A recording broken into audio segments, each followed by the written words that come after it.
রাত ২টা, চারদিক নিস্তব্ধ, অন্ধকার ঘর, জানালার কাছে জমে থাকা শিশির, আর ঠিক তখনই বেজে ওঠে ফোনটা। অজানা এক নম্বর, ভয়ঙ্কর এক কণ্ঠস্বর বলল, তোমার সময় শেষ হয়ে আসছে। তুমি কি কখনো এমন ফোন পেয়েছো যা শুধু দুঃস্বপ্ন নয়, বরং বাস্তব হয়ে ওঠে? এই গল্পটা শুধু শোনার জন্য নয়, অনুভব করার জন্য। কারণ যখন রাত ২টা বাজে, তখন ফোন কলটা তোমাকেও আসতে পারে। আজ শোনো, এক মৃত্যুর ডাকে সাড়া দেওয়ার ভয়াল কাহিনী, ফোন কলের ডেডলি কল ২টার রাতে। রাতটা ছিল একেবারে নীরব, একটা পাতাও নড়ছে না, জানালার বাইরে অন্ধকার যেন গিলে খাচ্ছে পৃথিবীটাকে। আমি ঘুমোচ্ছিলাম, কিংবা ঘুমোচ্ছিলাম ভাবছিলাম। হঠাৎ করেই ফোনটা বেজে উঠল। Tree tree tree. চোখ খুলতেই দেখি একটা ৫৮ বাজে। ফোনের স্ক্রিনে একটা অজানা নম্বর, +৯১ দিয়ে শুরু, কিন্তু নম্বরটা অসম্পূর্ণ দেখাচ্ছিল। মনে হলো যেন কেউ ইচ্ছাকৃতভাবে আড়াল করছে কিছু। আমি রিসিভ করিনি প্রথমে, কিন্তু মিনিট ২ পর আবার বেজে উঠল, আবার সেই একই নম্বর। তুমি কি রিসিভ করতে? আমি করেছিলাম, আর সেখানেই আমার ভুলটা হয়েছিল। হ্যালো, আমি বললাম গলা শুকনো গলায়। সেকেন্ড ২ কোন সাড়া নেই। তারপর, তুমি জানো তুমি এখনো সময় পাওনি। কি? কে বলল এটা? আমি আবার বললাম, কে কথা বলছে? কিন্তু তখনই একটা শীতল শ্বাসের শব্দ আমার কানে ভেসে এলো, যেন কেউ ফোনের ওপারে দাঁড়িয়ে কাঁদছে, ধীরে ধীরে, কষ্টে ভরা কণ্ঠে। তোমার সময় শেষ হয়ে আসছে। আমি তো হিমশীতল হয়ে গেলাম। কে তুমি? কি চাও? কোনো উত্তর নেই, শুধু একটা শব্দ, ২টা বাজলে সব শুরু হবে। ফোনটা কেটে গেল। আমি রীতিমতো বিছানায় উঠে বসলাম। এ কি শুনলাম আমি? ঘড়ির কাঁটা তখন ধীরে ধীরে এগোচ্ছে ২ এর দিকে। আমি ঘর থেকে বেরোতেই ভয় লাগছিল। হঠাৎ দরজার কাছে একটা শব্দ, যেন কেউ ধীরে ধীরে দরজার বাইরে হাঁটছে।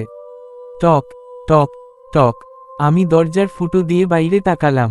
কাউকে দেখা যাচ্ছিল না, কিন্তু একটা ছায়া, একটা মেয়ের ছায়া, লম্বা চুল, সাদা পোশাক। সে নড়ছে না, চুপ করে দাঁড়িয়ে আছে। আমি হঠাৎ পিছিয়ে এলাম, মনে হচ্ছিল হৃৎপিণ্ডটা বুক চিরে বাইরে চলে আসবে। কি করব আমি? পুলিশকে কল করব, না বন্ধুকে ফোন দিব?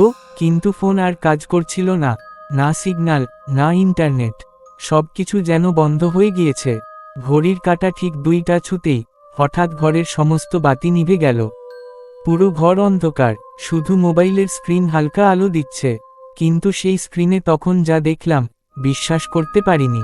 ভিডিও কল, সেই একই অজানা নম্বর থেকে। আমি আবার ভয়েও, কৌতূহলেও রিসিভ করে ফেললাম। স্ক্রিনে দেখি একটা ঘর, সেই ঘরটা একদম আমার ঘরের মতো। একদম একরকম ফার্নিচার, জানালা, পর্দা, বিছানা। আর বিছানায় বসে আছি আমি। আমি আমি চিৎকার করে উঠলাম, এই কি হচ্ছে?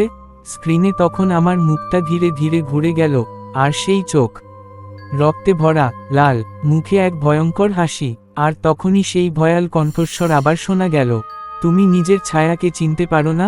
এবার সে আসছে, তোমার জন্য। আমি দৌড়ে গিয়ে দরজাটা বন্ধ করতে চাইলাম, কিন্তু দরজাটা তখনই ধীরে ধীরে খুলে গেল, নিজের থেকে। আর বাইরে দাঁড়িয়ে সেই ছায়া। এবার তাকে স্পষ্ট দেখা যাচ্ছে।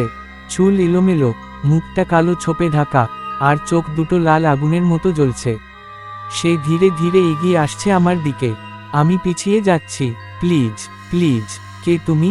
কি চাও? আমি কাঁপতে কাঁপতে বললাম। সে বলল, তুমি তো আমায় চিনতে পারো না, কিন্তু আমি তো তোমারই একটা অংশ। তুমি সেই ভয়, যাকে তুমি কখনো মেনে নাওনি, আর এখন আমি সত্যি হয়েছি। আমি দৌড়ে গিয়ে আয়নার সামনে দাঁড়ালাম। সেখানে আমি দেখলাম, আমার ছায়া আর নেই। অবাক হয়ে গেলাম, আমি তো আয়নাতে নেই, তার বদলে সেই মেয়েটা দাঁড়িয়ে আছে আয়নার ভেতরে। সে আমার দিকে তাকিয়ে বলছে, তুমি আমাকে জন্ম দিয়েছ, রাত ২টায়, ফোন কলের মাধ্যমে। যখন তুমি বিশ্বাস করলে ভয় আসলেই জীবন্ত কিছু, তখন থেকেই আমি আসি, সেই বিশ্বাস থেকেই আমি তৈরি। এবং এবার আমি তোমার জায়গা নেব। আমি চিৎকার করলাম, চারপাশে কিছু দেখতে পাচ্ছিলাম না। হঠাৎ সবকিছু ঝাপসা হয়ে গেল। আমি পড়ে গেলাম মেঝেতে। ঘুম ভাঙল সকাল ৬টায়। বিছানায় আমি শুয়ে, সব ঠিক আছে, জানালা খোলা, আলো এসে পড়ছে। আমি ভাবলাম, এটা কি তাহলে স্বপ্ন ছিল? একটা দুঃস্বপ্ন? কিন্তু না, ফোনের স্ক্রিনে এখনও সেই কল লগ, রাত ২টা। আর গ্যালারিতে একটা ছবি, সেই ভয়ঙ্কর মেয়েটার। ক্যামেরা কখন তুলেছে এটা, কে তুলেছে? আমি থমকে গেলাম। আমার হাতের নখের নিচে তখনও ছিল একটা অদ্ভুত কালো দাগ, যা কখনো ছিল না। দিনটা ছিল রবিবার। আমি তখনও পুরো ঘটনার ধাক্কা সামলে উঠতে পারিনি। চোখের নিচে কালি, রাতে ঘুম হয় না। বন্ধুরা বলে, আরে ভাই, একটা দুঃস্বপ্ন, ভুলে যা। কিন্তু যারা নিজের চোখে দেখে, তারা কি আর ভুলতে পারে? আমি ফোনটা একদম সাইলেন্টে রেখেছি তখন থেকে। কোনো কল না রিসিভ, না ডায়াল। কিন্তু রাতে রাত 1:55 আবারও একবার ফোনটা নিজে থেকেই আলো জ্বালিয়ে উঠল। আমি তো ধরেই নিয়েছিলাম এবারও সেই ভয়াবহ নম্বর। কিন্তু না, এবার ফোনটা ছিল আমার নামেই। আমার নিজের নাম ও নম্বর স্ক্রিনে ভেসে উঠল। আমি কি নিজেকেই কল করছি? এটা কিভাবে সম্ভব? আমি ঘামছিলাম, হাত কাঁপছিল, রিসিভ করতে মন চাইছিল না। কিন্তু আবারও সেই কণ্ঠস্বর, ফোন রিসিভ না করেও শোনা গেল। তুমি পালাতে পারবে না। এবার আমি ভিতর থেকে ডেকেছি। আমি ভয় পেয়ে উঠে ঘরের দরজা বন্ধ করতে গেলাম। আর দরজার সামনে তখন পড়ে আছে একটা ছোট কাঠের কফিন। হ্যাঁ, আমি ঠিকই বলছি, একটা কফিন। সাদা কাপড় দিয়ে মোড়া, আর ওপরে কালো কালি দিয়ে লেখা, টাইমস আপ। আমি ছুটে গিয়ে দরজাটা বন্ধ করলাম। কিন্তু সেই শব্দটা আবার আসলো, টক টক টক। এবার জানালা থেকে দেখলাম, পাশের বিল্ডিংয়ের ছাদে দাঁড়িয়ে আছে সেই মেয়ে। হ্যাঁ, সেই ভয়ঙ্কর মুখ, সেই অন্ধকার চোখ, সেই হাসি। কিন্তু এবার সে একটা আঙুল তুলেছে আমার দিকেই। ঘরে ফিরে দেখি, আয়নায় আমার প্রতিচ্ছবি, আর আমি এক না। আমি যেভাবে নড়ছি, ছায়া সেভাবে নাড়ছে না। সে যেন আলাদা প্রাণ। আর ধীরে ধীরে সে আমার দিকে তাকিয়ে একটা হাত বাড়িয়ে দিল। তুমি যদি আমায় ফিরিয়ে না দাও, আমি আসব তোর হয়ে বাঁচতে। আমি মাথা নাড়লাম, না, আমি কিছু করিনি, আমি তো কিছুই জানি না। ছায়া বলল, তুমি আমায় তৈরি করেছ, ভয় করে। রাত 2টার সেই কল ধরে। সকাল হলে আমি বন্ধুকে সব বললাম। সে তো হেসেই ফেলল, তুই তো পুরো পাগল হয়ে গেছিস রে। আমি বললাম, দেখ তো মোবাইলে ছবি আছে কিনা। সে মোবাইল নিয়ে তাকালো, আর হঠাৎ থমকে গেল। এই ছবি, এইটা তুই না?